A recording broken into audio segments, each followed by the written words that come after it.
All right. I am recording. Thank you, because I almost forgot. All right, for those of you who are trickling in, we have, I think, close to the number of participants we expected. While we're giving everyone a minute or so to get in, I should introduce myself. My name is Matt Mostakis. I'm the Executive Director of Risk Management, and we're here today to talk about the proactive testing program that starts next week. But well, I guess, like I said, as we wait for a few more folks to join the room, I will point out there's a couple different buttons at the bottom of your screen. One that's labeled chat and one that's Q&A. We are encouraging everyone to use the Q&A function, the question and answer function. That way we can make sure we don't miss any questions. That one clearly indicates which questions we've answered, which one we're planning to answer verbally, and which we're going to just respond to via text. So again, please use that function, the Q&A function, for any questions you may have versus the chat function. And we'll give folks just another minute, as I see the numbers are still rising here as far as participants.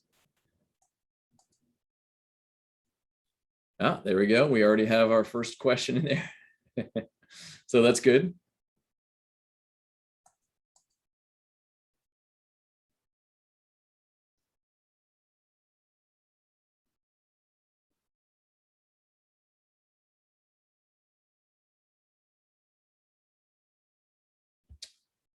All right, I think we'll go ahead and get started. Again, my name is Matt Mostakis. I'm the Executive Director of Risk Management here at TWU, and we're here to talk about the proactive testing program that starts next week. This is the COVID testing program. We have in addition to myself, we have a panel of folks from across the various departments on campus that will help answer your questions. I said a minute ago, if you didn't hear, that please use the Q&A function so we make sure we don't miss questions versus the chat function, which can get chaotic if there's a lot of people, obviously. So hopefully you can see on the screen the four main points we're going to talk about here. We're going to talk about the current situation. We're going to talk about vaccines again. We're going to talk about the testing program specifics. And then we're going to have the Q&A session, which will actually be most of the time. We just wanted to cover a few things first. So let's talk about the current situation. Actually, click on the right thing. There we go. So as you probably all know, the situation that we're in right now, we are back to full capacity classrooms and events. Masks, while we can't require them, are strongly encouraged indoors. Vaccines, again, we can't require, but are strongly encouraged. And again, the Delta variant is causing a surge in cases across the country and in Texas. Despite this, we are continuing to take a conservative and layered approach, in responding to the pandemic. So what do we mean by that? I like this graphic as far as our layered approach. This is, you've got multiple slices of Swiss cheese. Basically what we're saying is here, we are implementing a number of preventative measures, none of which are 100%, right? So you have, for example, masks, staying home if you're sick, limit your time in crowded areas if you can, fast and sensitive testing and contact tracing, quarantine isolation, and vaccines, right? These are all things that we are either encouraging or have implemented that help prevent the spread of COVID. Any one of them is going to not be successful, of course, but hopefully the various layers will reduce the risk to campus and the TW community broadly. So let's talk about vaccines a little bit. So vaccines. We have a picture here of Governor Abbott, who has encouraged all Texans to get vaccinated, as well as any number of public health officials. We have a couple quotes here from Abbott. I will never ask any Texan to do something that I am not willing to do myself. And vaccines are, quote, the surest way to end the pandemic, right? So why are we talking about vaccines right now in a presentation about the testing program? One, we want to take another opportunity to encourage everyone to get vaccinated if they're able to. But also it very much informs the approach we're taking with this testing program. So I wanted to talk a couple things here. First, the efficacy of the vaccines, how good they are at preventing infections and serious disease. And really, the vaccines originally were intended to prevent serious disease, hospitalization, but turns out they're way more effective, remarkably effective, above and beyond what the CDC and FDA were hoping for initially. Serious side effects are very rare. We have some statistics here that we shared earlier. In Texas, this was earlier, mid-August at this point, but there was 291 breakthrough hospitalizations. And again, breakthrough cases, we're going to talk a little bit more. That's when somebody who's been vaccinated does develop the disease. But as a percentage of all hospitalizations, 0.2%, and as a percentage of all COVID deaths, only 0.4%. There's a new study of the Pfizer vaccine specifically that shows versus the Delta variant is 96% effective at preventing hospitalization and 88% effective in preventing symptomatic cases. And we bring that up because there was some fear that the efficacy of the vaccines had dropped off dramatically, and that does not appear to be the case. Talk a little bit about breakthrough cases though, because we have gotten questions about this. Those who are vaccinated can get COVID, but it's way less likely than if you're unvaccinated. An estimate was about approximately one fully vaccinated American in 5,000. So not just Texas, this is considering statistics from all across the country, will contract the COVID virus per day. Even less than that, maybe 1 in 10,000 if you're social distancing, masking, etc.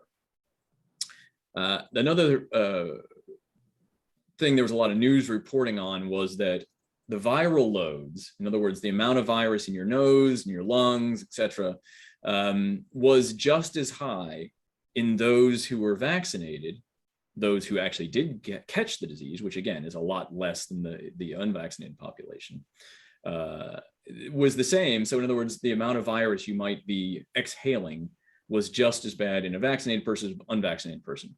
While additional research has shown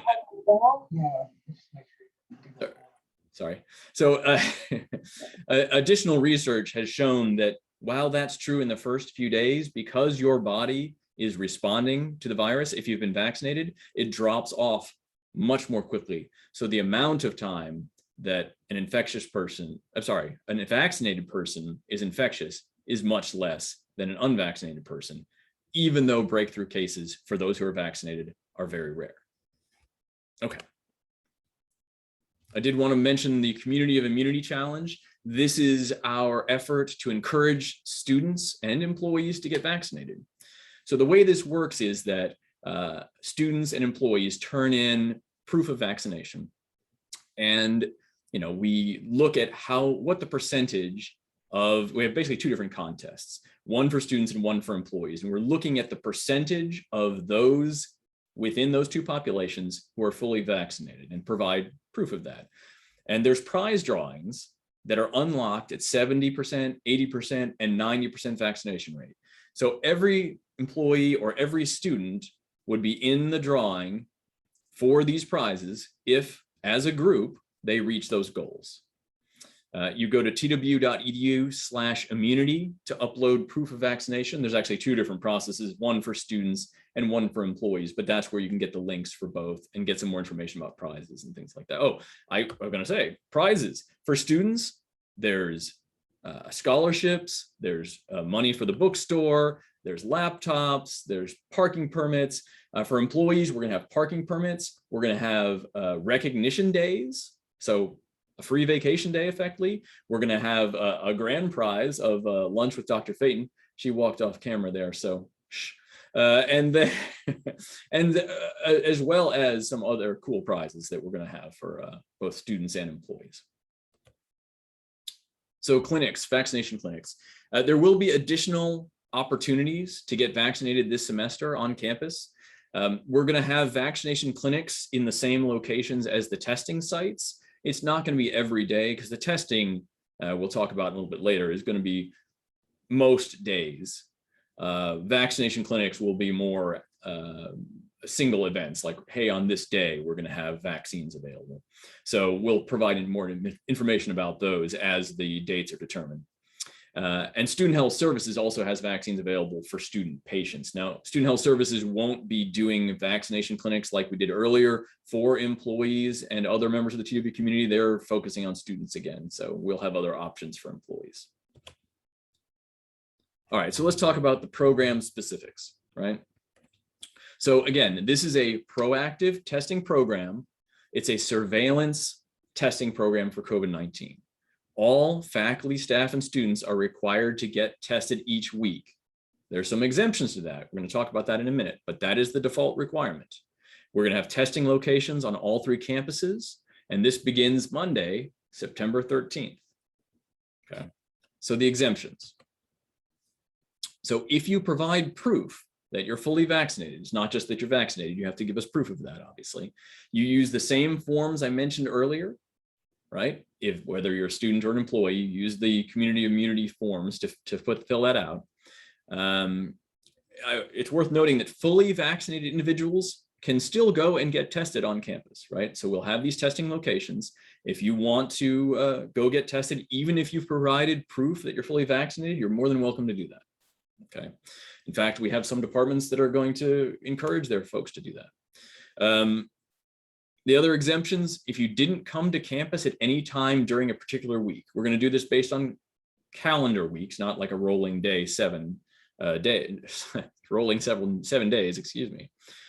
So if you did not come to campus, either you're working remotely, you're on vacation, you were in quarantine, whatever the case may be, if you didn't come for any of the week at all, then you don't have to get tested. Also, if you had a positive test, a positive COVID test within the last 90 days, and you've reported it to us in risk management using the COVID-19 reporting form, then you wouldn't have to get tested either. We had several questions. I wanted to address this. We had some questions about exemptions. So having a religious or medical reason that prevents you from getting vaccinated doesn't automatically exempt you from being tested, right? We still need you to get tested even if you can't get the vaccine. There is a process for employees and for students to get an exemption from testing, but you're going to have to go through that process with human resources for employees. Okay. Enforcement. So, like I said, you are required to get tested once each calendar week unless you take advantage of one of those exemptions above. Students who don't get tested will be referred to the Office of Civility and Community Standards, and employees who do not get tested are subject to the normal disciplinary procedure, up to and including ineligibility for merit for fiscal year 23. So the actual process of getting tested, right? It says here appointments are required. I would say at least strongly encouraged, okay? If you show up and it happens to be dead, they'll probably take care of you, but there's no guarantee. So we're strongly encouraging appointments. Unfortunately, or sorry, I do actually have the link for, and I'll have a list of links at the end of this presentation. I do have a link for this portal, but unfortunately it won't actually be fully up and running until probably late Sunday at this point. So I wish we had had that earlier, so my apologies for that. Do bring your TW ID with you. We don't want random members of the public coming in and getting tested. The test itself will be conducted via a shallow nasal swab. Some of you may remember stories or actually experience this yourself. The nasal swab where it goes back and tickles the front of your brain. This is not that test. We are instead doing the shallow nasal. It's really just, as this picture indicates, right inside the nostril. It's like 15 seconds on one, 15 seconds on the other, you're done. You will be asked to wait 15 minutes to receive your results.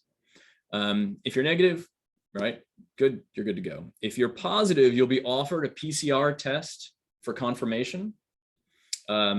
You must immediately, if you're positive, return to your place of residence and report the positive tests via the COVID-19 form I mentioned a couple of times already. Okay. I did want to address privacy briefly. Going to the testing location doesn't mean that you're unvaccinated, right? You are not revealing anything by standing in line at the testing facility or the testing location, because we're allowing the vaccinated to take advantage of this as well. The testing process, as much as possible, will be arranged so others will not know your test results. It's not like we're going to have you go turn right if you're positive and turn left if you're negative. We're going to have that set up so that you can't, it's not obvious at least. And then of course, test results and vaccination status will be handled in accordance with the applicable privacy requirements. So the actual locations and time. This is subject to change. We're going to see how this goes. make sure that we are able to get everyone who needs to be tested during these times. But for now, this is what we're planning, at least starting Monday. Denton will be in the Brackenridge Hall, the former student union's underground, right? And that the Monday and Thursday will be 6 a.m. to 3 p.m. and Tuesdays and Wednesdays, it'll be 9 a.m. to 6 p.m. Dallas, room 1501, that's the former one stop, well, the one stop, I don't know if it's former, but the one stop on the first floor. And that's 9 a.m. to 6 p.m. Monday through Thursday. And Houston is room 2305. That's the seminar room, and we'll be using the area nearby there's a little study area with the big glass windows as kind of the waiting room for that. And again, 9 through 6, Monday through Thursday. All right, well, that is actually most I wanted to cover. Here's the helpful links. The testing appointments there, that's tw.mycovidappointment.com. Again, unfortunately, that won't be active until probably Sunday later. And then I have links for where to upload your proof of vaccination at twu.edu/immunity. And then the page, the testing program page, and then the testing program frequently asked questions link. So those are a little long, those two, but you can just Google that on our webpage and find all those as well, except for the My COVID appointment. So it's TW, not www, just take note. Okay, so it looks like we've been working on questions here.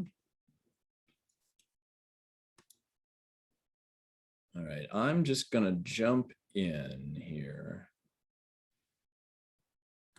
False positive and false. Okay, so we got a couple questions, paired questions here about false negatives and false positives. I don't have the exact statistics right here. I don't know if somebody else in the chat does, but those are, so with a rapid test, the positives are very, very accurate, right? If you're positive with a rapid test, you're pretty sure you're positive. We are still offering the PCR test to confirm that. The negatives aren't as good, to be fair, but this is why we're doing weekly rapid tests, is in order to catch people as soon as we can. Again, testing, just like every other preventative measure, is not perfect. And so it is a compromise, and it's just one of many preventative measures that we are implementing.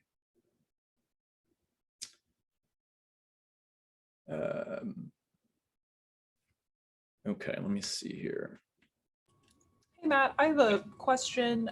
Someone was asking, to be clear, if we are not on any campus in class, et cetera, during a given week, we don't have to be tested, correct? That's right. Yeah, so you haven't come to any TW facilities over for a calendar week, you don't have to get tested that week. Yes, exactly. Yeah, and we're tried to, at least for students, try to filter out those who clearly are dual enrollment and things like that. That's a little harder for employees, obviously. There are certainly some that let's say work in Oklahoma or something like that, but it's a little less clear. So a lot of the way this is going to work is that we're going to have a list of those who haven't gotten tested and haven't provided proof of vaccination, and then we will share that information with supervisors, and they can say, oh yeah, they worked remotely all next week or whatever. And that's how that's going to work, is that it'll definitely be down at the supervisory level to determine if there was a valid reason that you didn't get tested, like you were on vacation all week. Okay. Should I? Okay, Drew's answering that one. Ooh, that's a long one.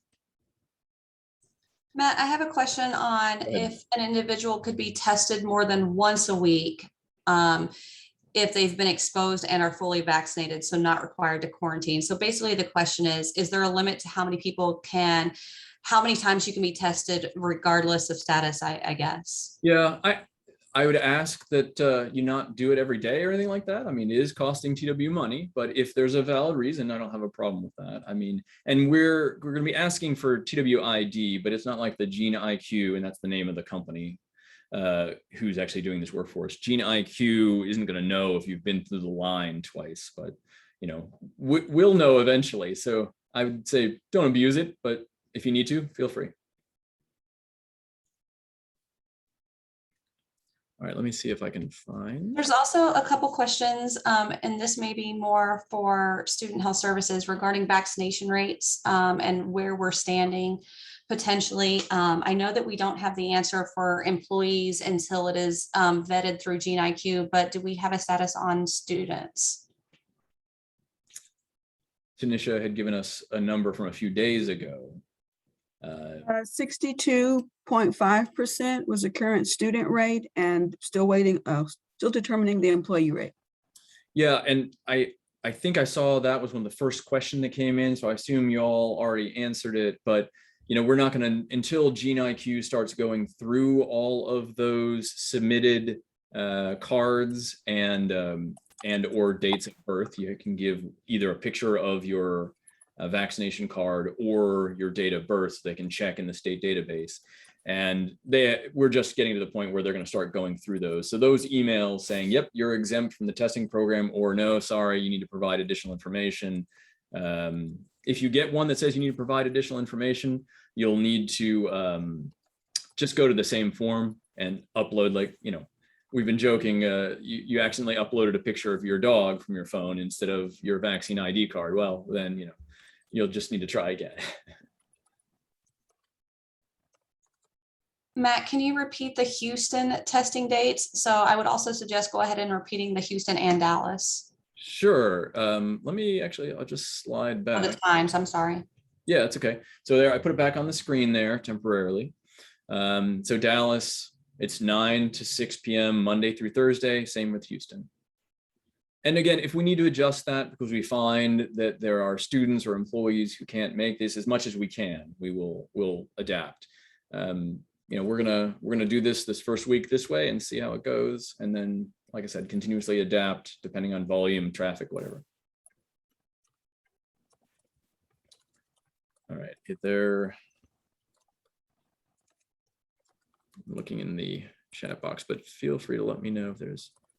Yeah, so I'm going to jump in and answer, attempt to answer. There's a lot of questions, or kind of the same question from a number of folks. And Matt covered it already, so maybe it's already been answered. But why only the unvaccinated? So there's a lot of recent data out, a lot of publications that unvaccinated individuals are 5 times more likely to get COVID in the first place. So, and then vaccinated individuals will initially have a high viral load and be potentially contagious.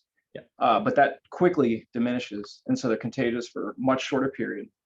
And we also have to do that Swiss cheese approach, and we got to take actions that are cost effective and also protective. And so we're looking to catch these, isolate them before we have outbreaks. So would it be better to test everybody 3 or 4 times a day? Sure. But at some point you got to do something that's reasonable and go with the data. So we're trying why we've chosen this. We're trying to deploy our resources where they're going to be most effective, right? So this is not a unique approach to CWU, to be clear. There's a number of universities that are doing this. The NCAA says that this is the approach. There's a different approach. There's a different testing regime, excuse me, for the vaccinated versus the unvaccinated. So we're just following, you know, best practices on that one.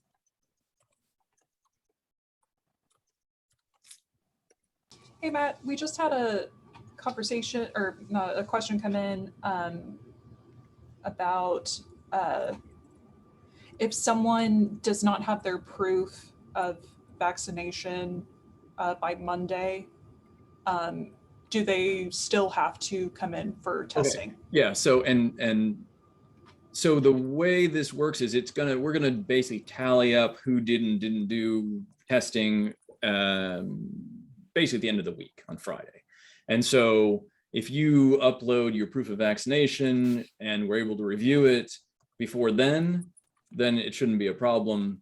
You know, if it gets to Friday and you haven't gotten tested and you haven't uploaded a proof of vaccination, then you're going to end up on the list of folks who didn't comply with this program.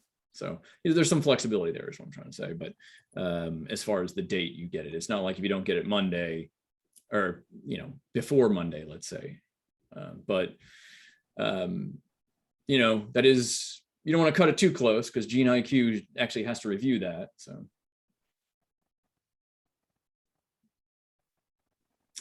Okay. Will there be a doctor on hand for the testing site?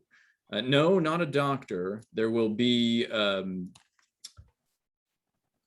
medical staff. I hesitate. I don't think it's even a registered nurse. It's just those administering the test. When we do the vaccinations, I know there has to be a registered nurse.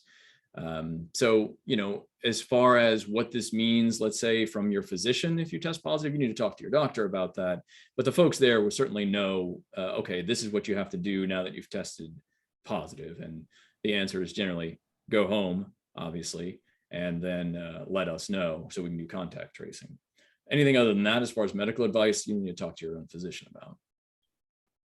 Hey, Matt, there's also a question about like a waiting area for people who are waiting to get tested. If you can go over that a little bit, that'd be great. Yeah, so in each of the facilities, we've looked at all 3 campuses, and those locations I mentioned, we're planning to have socially distanced waiting areas, right? That's the other reason to have appointments, obviously. If you show up and it's full, discourage you from being there. And so the underground, obviously, if for those of you who haven't seen the underground, it's the old dining facility. It's completely empty, so plenty of space for social distancing and having the various lines, so to speak. I think they're going to have 10 people testing simultaneously. In other words, 10 people administering tests in Denton. Houston and Dallas, we expect a lot lower needs. And so there'll probably just be 1 or 2 people working simultaneously on those. But yeah, there'll be waiting areas for both those who haven't gotten the test and also those who have are just waiting for the results. Now, if somebody comes to the test site who's showing symptoms, obviously we're going to keep them well away. In fact, we're discouraging people from trying to get tested on campus if you're showing symptoms. You should just be home, right? But if that happens, GNIQ is ready for it. Okay.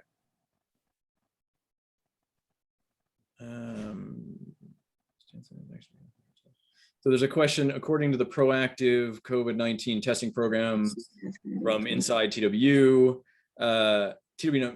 COVID-19 monitoring and prevention efforts are part of TWU's community immunity challenge to create a safe and healthy environment for all. Is it the administrative stance that unvaccinated pose a direct threat to the safety of others on campus?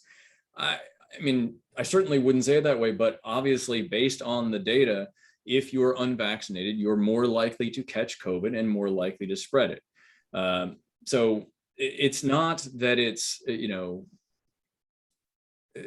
I don't know, to a certain extent, it's not about that. It's that we are doing a testing program on everyone, and it's lower risk if you're vaccinated. So we are not, so we're providing an exception for that, I guess is what I'm trying to say. Done on that one.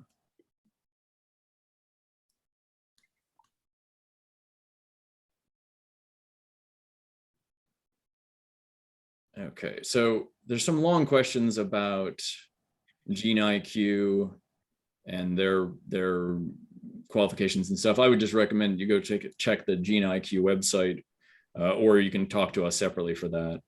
That's going to be too long to answer in this format. Is TWU going to offer vaccines for the third dose? So we're not planning on having that through student health services. I can say that for employees, since that's this audience. And we're not even sure, there's a lot of debate now on when that's going to happen. And let me just say, there's 2 different things. There's the third dose of the first series for those who are immunocompromised. And then there's the booster shot, just to be clear. So some individuals who are immunosuppressed, immunocompromised, they may be getting a third in, you know, for most of us with a 2-shot or 1-shot series, they may need an additional one because of their immunocompromised status.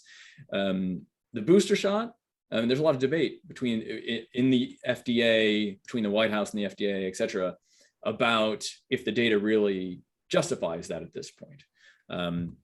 We will certainly try to make that as available as possible, and hopefully, including on campus, maybe through GNIQ, once those are available, but we don't even know when that's going to happen at this point. Hey, Matt, we have someone asking about like part-time versus full-time employees. I just lost the question. My apologies. Are part-time employees considered as full-time when testing is concerned and follow the same guidelines? Yeah, well, I would say anyone who is on campus, who is an employee for any part of that week, we would like them to get tested. They're requiring them to get tested, I should say. So I think that answers the question. I mean, we've had some questions like, hey, I only come onto campus once a month. Okay, well, the 1 day a month that you're on campus, get tested, and that's good for that week. For the 3 other weeks or whatever, then you don't have to worry about it.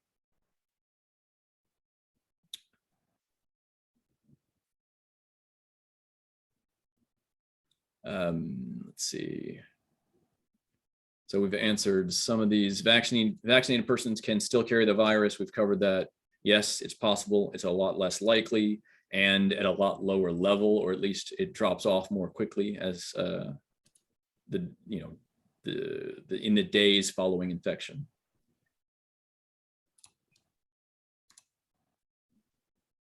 How do you file a vacation or remote work week exemption? You actually don't have to file anything. As long as your supervisor knows that you're working remotely or your department knows, then you're good. And Deanna's trying to answer that one. Sorry, Deanna, stole your thunder there. So you don't have to file anything for I'm on vacation this week. It's just when the list comes back to your department that, hey, you didn't get tested this week, and you're not fully vaccinated, then the supervisor would just tell us, oh yeah, they were on vacation, and that's the end of that. It has been proven that people who are vaccinated are still able to spread virus. Yes, I mean, we've answered that one a couple different times, it sounds like.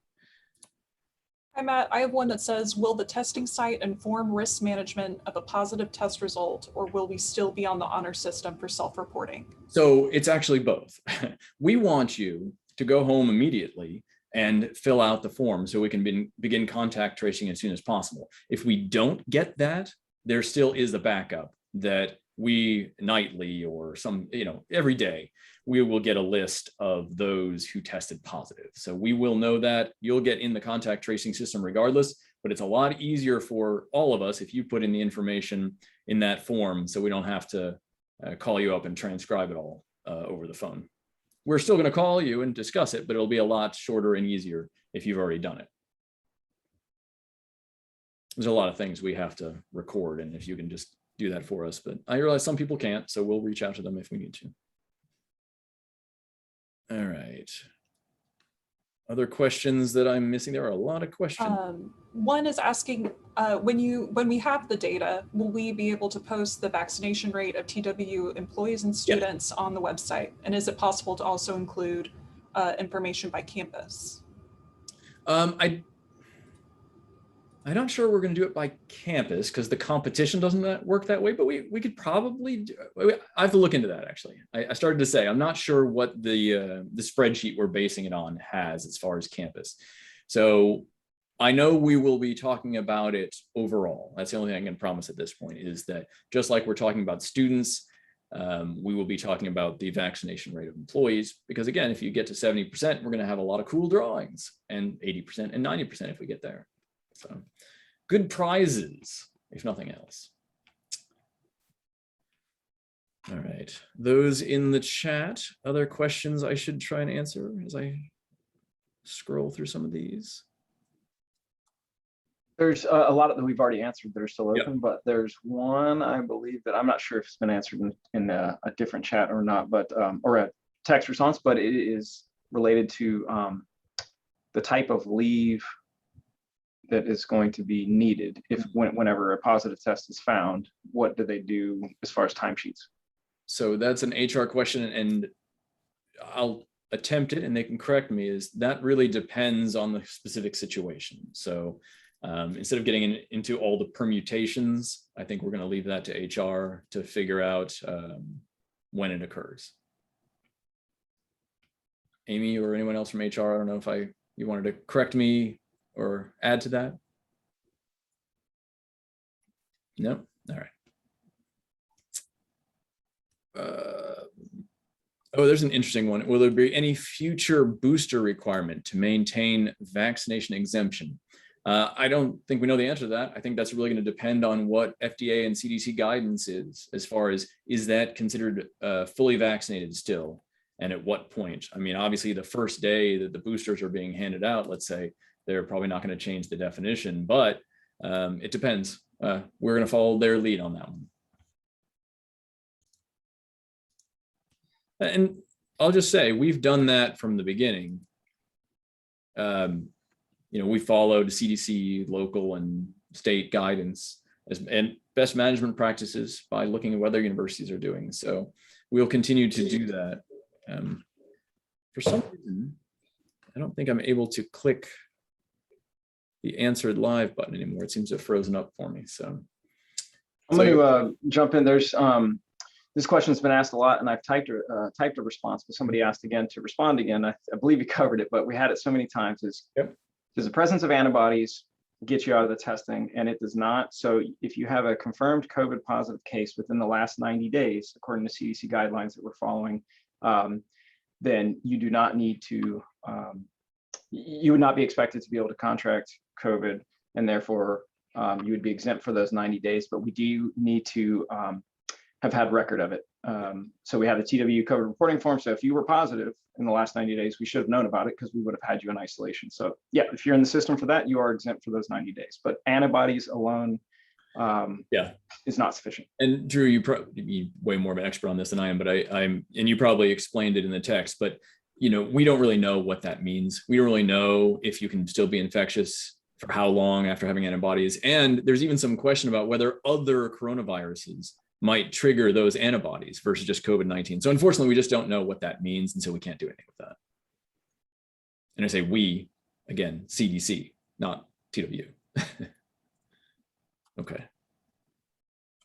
Yeah, well, Matt, yeah, go ahead. did you say you had a question for the Office of Human Resources? Oh, we were just talking about what kind of leave, if you had to be would be required to be used if you're put in quarantine or isolation. And I said that's a very case-by-case discussion. It is.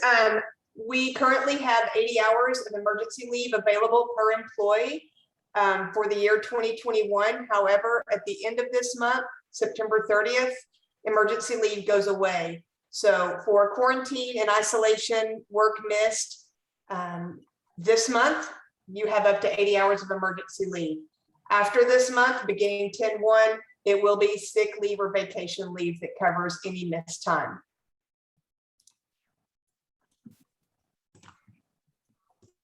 So you'll have to feed me questions. For some reason, my question and answer panel has frozen. If you've got ones you'd like me to answer.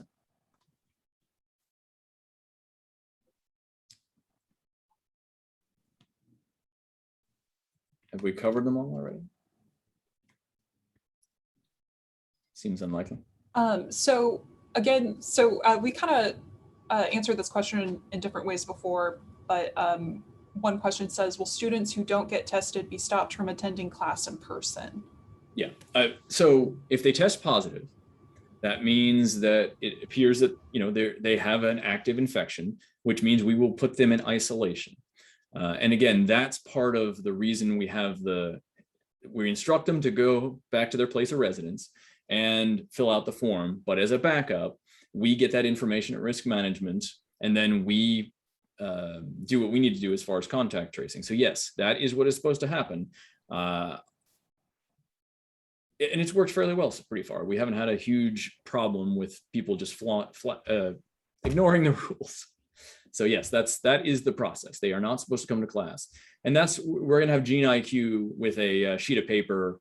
I mean, we're gonna make it so it's not obvious that the people with sheets of paper are the ones who test positive. Everyone's gonna get some kind of paperwork. But the folks who have tested positive, they're gonna give a list of instructions, or hey, this is what you need to do, and this is who you need to report it to. So they'll have that with them when they get back to their place of residence. Matt, Oh, sorry. sorry. Go ahead. There's a question similar to that about clinicals, Matt. Mm-hmm. Will clinical programs be notified if a student is not complying with testing? Clinical programs. That is a good question. We hadn't had that discussion. I guess we need to have that discussion. I mean, really what we're doing is we are trying to protect the TW community. So if they don't, if let's say the hospital that someone works at doesn't require testing, I don't know that that's something that we would be communicating unless they asked us to. If you work at a facility that wants that, they're probably doing it themselves, but we can talk about that. That's not a discussion we've had yet. It's in the same line, along the lines as like, yeah, there's going to be some visitors on campus, right? Well, obviously we're not going to hog tie everyone who tries to go to the library and test them.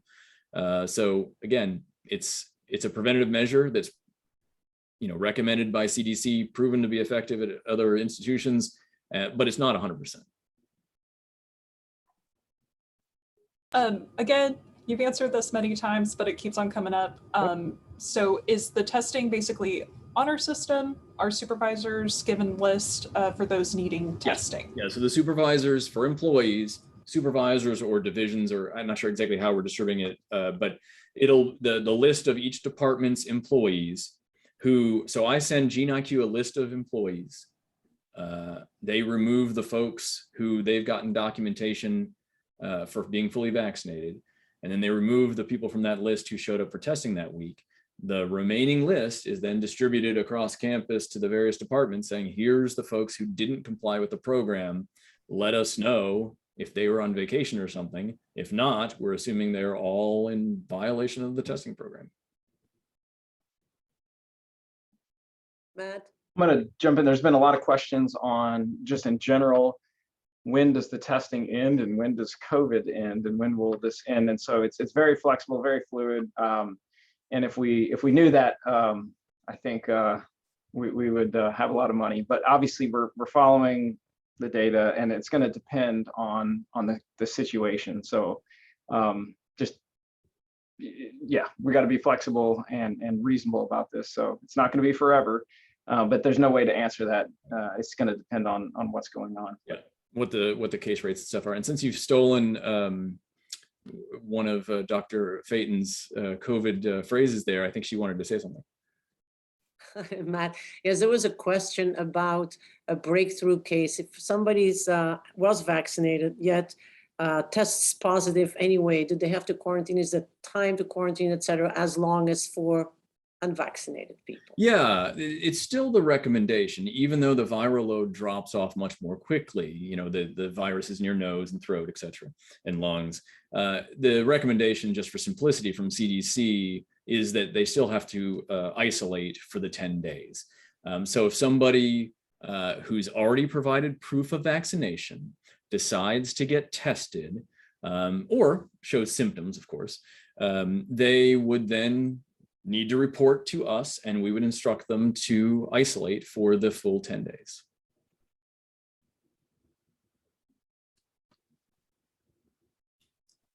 I really wish my Q&A panel hadn't frozen. Other questions from the group of screeners who can they want to give me?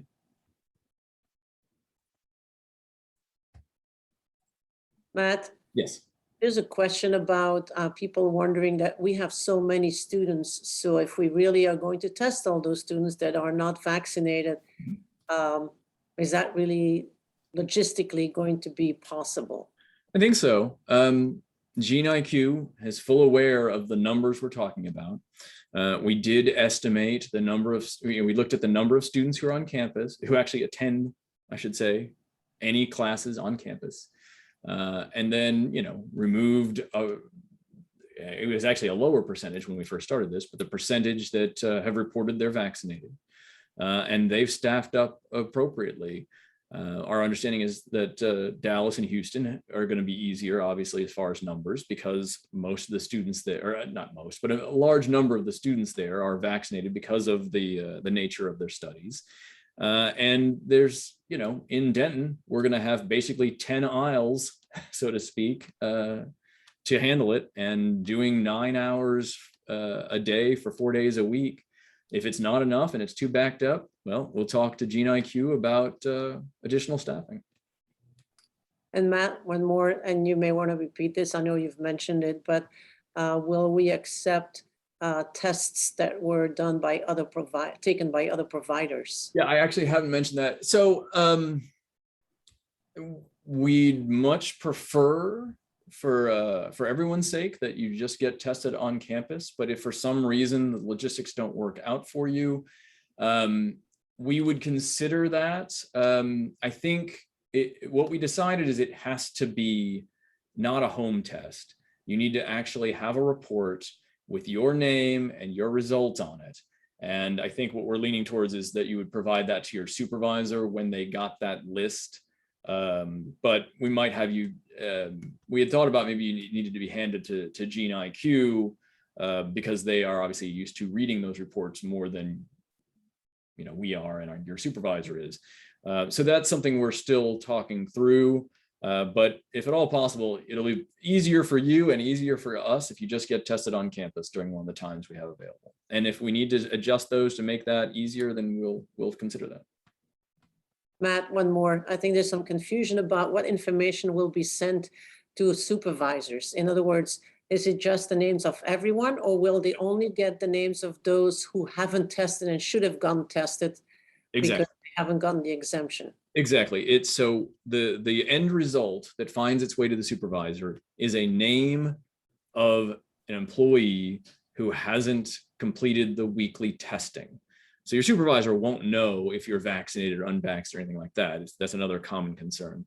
They'll just know that you didn't do one of the things. In other words, you didn't get tested or you didn't get an exemption. And again, it could be an exemption for medical reasons, let's say, if you provide that documentation to HR. So they'll just know, hey, you're out of compliance with the proactive testing program. They don't really know the specifics other than that. We have another question. Exactly when will the company be sending the emails to employees who have already uploaded proof of their vaccination, letting them know that they do not have to show up for tests? I'm hoping that's going to start soon. Jennifer Bettis is working with Gene IQ to get that back end finalized. I'm thinking in the next couple of days, those will start coming out, those emails. But, we got to test it and make sure that process works adequately first. But it should be soon. And again, I wish we'd gotten that earlier, so my apologies. It's just, the logistics of procurement, getting this all going. Other questions? Matt, there's a question asking whether the Gene IQ test is under emergency use authorization. No, I don't believe so. Off the top of my head, I forget the brand of the test they're using, but I don't believe that's the case. I'd have to double check on that. But yeah, my understanding is most of these tests are not under emergency use. That's the vaccines, although those are now getting approved as well. I don't think the tests were approved in that same way, or at least not these. Someone asked, do you have the latest data on the Moderna efficacy? You addressed Pfizer's data well. Yeah, so I read that there's a non-peer-reviewed paper that showed similar results, but I didn't quote that because again, it's not peer-reviewed yet. But my understanding is there's a paper showing that it's a very similar level of protection, but that's not released officially, so I didn't specifically include it. Optimistic is what I hear.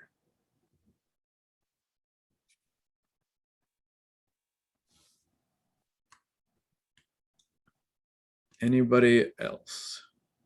Again, I apologize. I don't know why my computer decided that I've had enough access to the question bar. I don't get any more.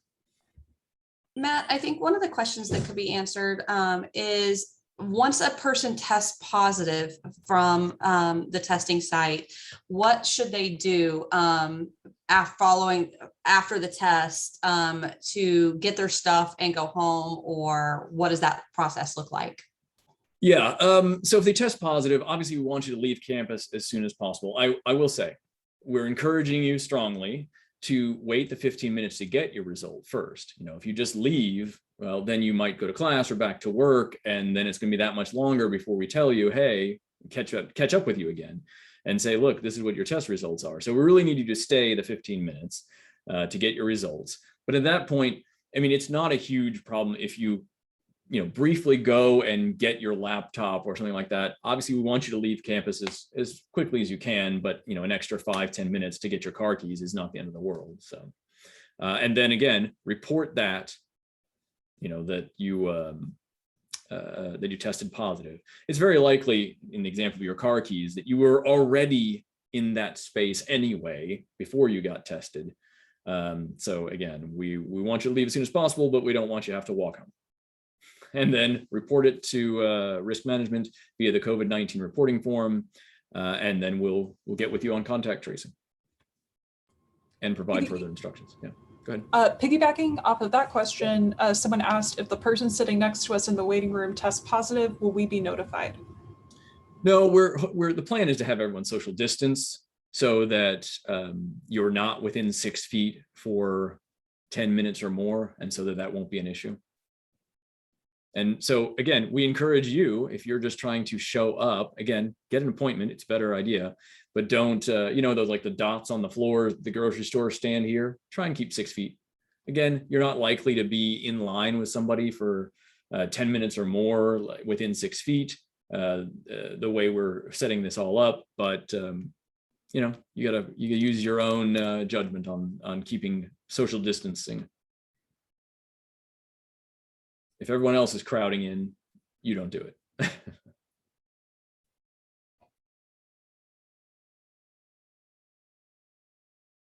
Any other questions that seem unanswered in the Q&A? I don't think I can see the chat either. So if you're chatting things at me, I don't think that's working for me either, unfortunately.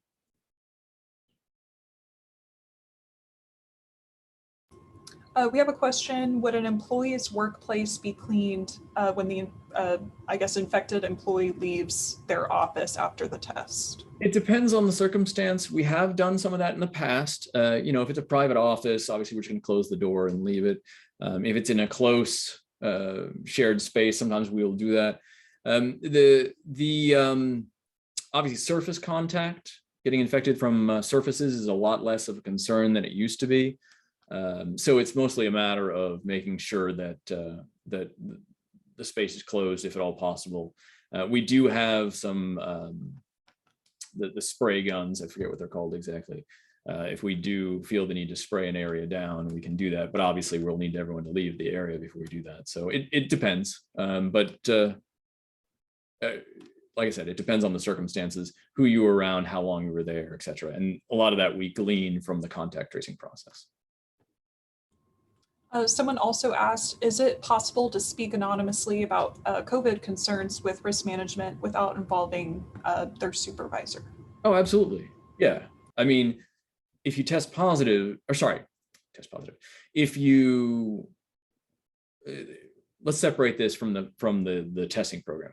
It's not like the fact that you tested positive is going to go anywhere other than for contact tracing purposes. Or now the only thing that goes to your supervisor is you didn't comply with the program, right? So I will say that if we put you in quarantine or isolation, we do notify your supervisor so they don't think you've just stopped showing up for work, obviously. But yeah, if you just have general questions, you can absolutely contact any of us in risk management to talk. You can call me. 2924 is my extension. You can call Drew, you can call Jennifer, any of our EH&S folks. We're all doing lots of contact tracing and answering lots of questions. Hopefully I answered that question. Someone also asked, when a medical issue and your doctor have said that you cannot take the vaccine, do you just need the doctor's note or does it need to be in letter form? So that will not get you out of the testing program. I did cover that briefly. I kind of sped through it, I think. But just because you cannot be vaccinated, and I understand there's medical reasons you cannot get, for some people cannot get vaccinated, that does not mean you're exempt from the testing program. If you want to be exempt from the testing program, you will need to work with HR on that. I don't think there's, I'm not aware of a lot of reasons why you couldn't get tested, but again, that's up to HR, not me.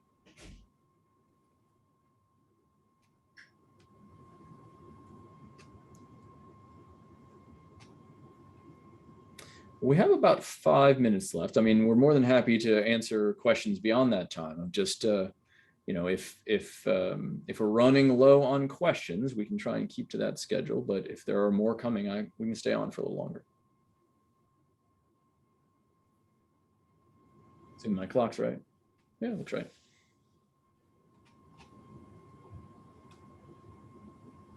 Matt, Yes, you want to maybe reiterate the what you call the Swiss cheese approach? absolutely. I think people are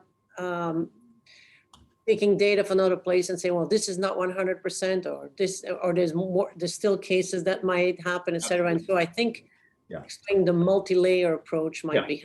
And this is what we've done the whole time. We are now adding, and we talked about this. I remember the first town hall, we talked about the fact that unfortunately we can't do surveillance testing at this point because there's a lot of demand and interest, and it wasn't feasibly or financially possible at this point. Well, now we are able to do it, and it is one additional layer. In my opinion, it's really an additional layer of protection on top of what we're already doing. Yes, there's been some changes, like we can't require masks anymore, but we're strongly encouraging. I see most people wearing them.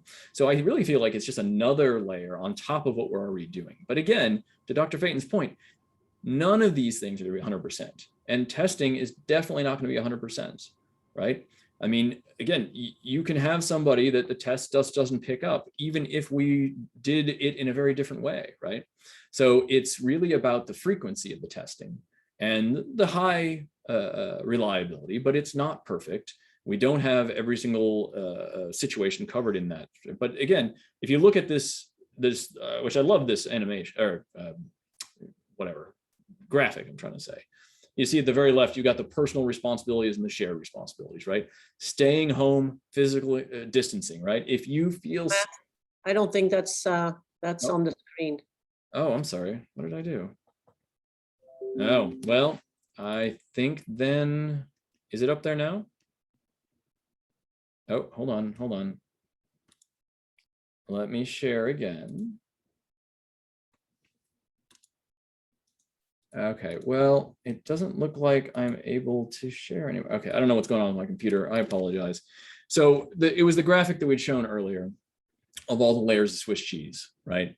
And you've got on the far left, things like physical distancing, and you see a few little viruses getting through that. And then it's wearing masks, and there's some holes in that, and some viruses get through that. And then, you know, fast and sensitive testing, contact tracing. Again, we don't catch everything, right? We talked about some of the things in contact tracing, right? It takes a while to get a hold of somebody who doesn't know they've been exposed potentially. So it's not perfect. Then quarantine and isolation, right? Same thing. And then, you know, the vaccination, right? Just like we talked about, that's the best way to address this pandemic. I'll say it again, because I said it during the fall assembly too. Our way out of this pandemic is vaccination, but even it isn't 100%, right? A lot of you have made comments to that fact. We know that. So we have to do additional things to try and supplement that. I think that's basically what we were trying to get at. And I don't know why my screen's not working. May I stop share and do it again? Well, I don't know what just happened there. Can I toss a question to you in the meantime? Sure. Someone asked, can departments be told if their department, students and faculty have met the 70%, 80%, et cetera, thresholds mark for vaccination so that they can give their own prizes within the department? Oh, it's an interesting idea. I don't think that's you know what? I started to say that's an interesting idea, but then I remembered HR's here. No, just kidding. I worry that in a small department might reveal too much about, you know, oh, we're at 95%. Who's the last person who hasn't done it yet? Well, so that maybe not a good idea, actually. We can look into that, but I'm leaning towards no at this point. There might be funding issues with that, Matt. Yeah, that too. Yeah. Yeah, so yeah, probably not a great idea. Okay, I need a new computer, evidently.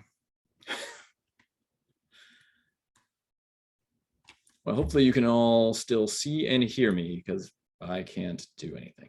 We can see and hear you perfectly. Perfect. Any other questions then? All right, well, it is 5 o'clock on the dot, unless, you know, the panel or anyone else wants to throw out a few other questions. I think we're almost done. All right. Well, then on that note, you can always reach out to risk management or HR or whoever your question seems suitable for. And we'll get through this, and we appreciate your participation. And I'll say it again, please get vaccinated if you can. And let's bring this to a close, this pandemic, as much as possible. So, all right. I'll go ahead and close this then. Thank you very much. Thank you, Matt. Except I can't do that either. Oh, there it is.